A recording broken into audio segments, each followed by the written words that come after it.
இன்னைக்கு செஸ்ட் தான் கொடுத்து பார்க்க போகிறோம். எல்லாமே 3 to 4 set, 10 to 12 rep, moderate wait use பண்ணிக்கிங்க. சும்மா அடிச்சு தரமாக்குறோம். நல்லா செஸ்ட் டேப்பர் கொடுத்து அந்த மசிலில் உங்கள் மைண்ட் கனெக்டோட அடிங்க. சரிங்களா? இந்த வீடியோவோட லாஸ்ட்டில் என்னோட ஃபுல் டே ஃபுட் ரொட்டீனும் போட்டிருக்கேன்.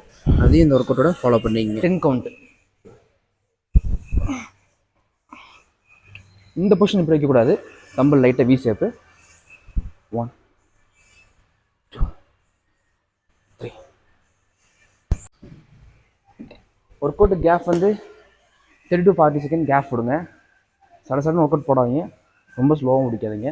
இந்த மாடரேட் கேப்பே வச்சுக்கோங்க. 30 to 40 செகண்ட் கேப். அந்த கேப்பில் தண்ணியை குடிச்சிக்கலாம். லிஃப்ட் பண்ணும்போது தொடையில் வச்சு லிஃப்ட் பண்ணி போடுங்க.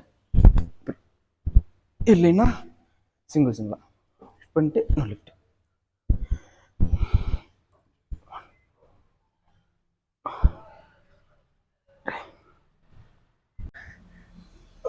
ஃபோர்த் ஒர்க் அவுட்டு ஃப்ளாட் பெஞ்சு.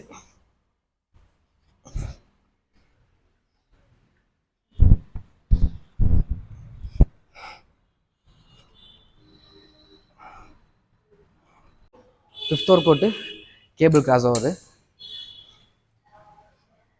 இதுவும் உங்களுக்கு தகுந்த மாதிரி வெயிட் போட்டு, நான் 10 கவுண்ட் தான், கொஞ்சம் ஹெவியாக வெயிட் போட்டிருக்கேன். 10 கவுண்ட்டு.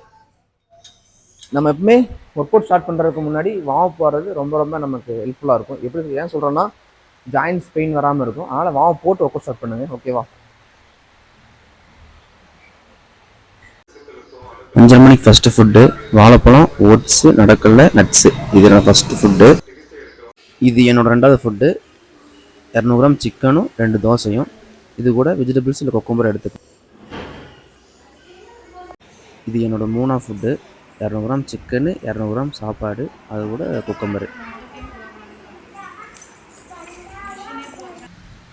இது ஈவினிங் ஸ்நாக்ஸு. 50 கிராம் நடக்கல்ல, இதில் 12 கிராம் ப்ரோட்டீன் இருக்குது. இதனோட 5வது ஃபுட்டு 200 கிராம் பன்னீர், குடமிளகா. இதில் டோட்டலாக 30 கிராம் ப்ரோட்டீன் கிடைக்கும். இதுதான் என்னோட ஃபுல் டே டயட். சாலட் இதில் வேணால் நீங்கள் எவ்வளோ கமெண்ட் பண்ணுங்க, ஆட் பண்ணிக்கலாம்.